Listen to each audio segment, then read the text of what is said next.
1967 HR Premier. We finished building it about probably 6-7 months ago.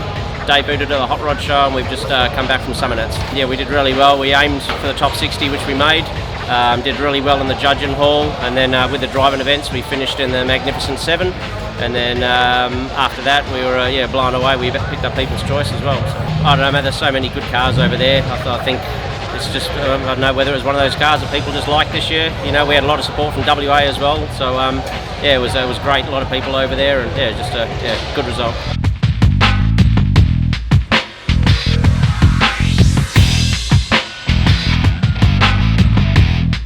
It's got a 350 Chev running a Holley EFI sniper system, turbo 700 with a 3.5 stall, and a 9-inch diff running 37 3.7 gears. So, yeah, built the whole car from start to finish. Yeah, mate. Yeah, all in my shed, and yeah, my mate that painted the car for me as well. We did it down at a workshop. Yeah, I worked in through the whole lot. So.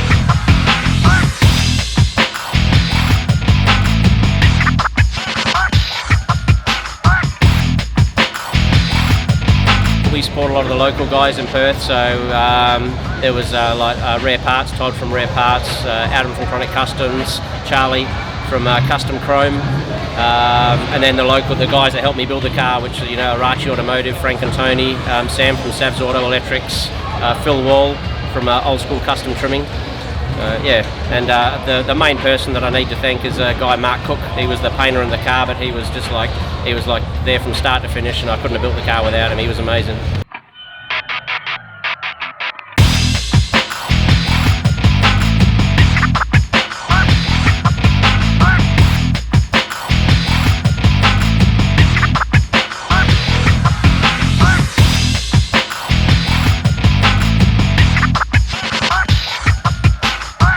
Oh, beautiful, yeah. The first time I've really sort of given it, you know, some good stuff is that when we went for the driving events in Canberra, and yeah, it went awesome, yeah. Put your foot down, lit the tyres up, went really well. So, yeah, mate, been great, yeah. Had a great time, and yeah, a lot of great cars, and yeah, we'll be back again for sure.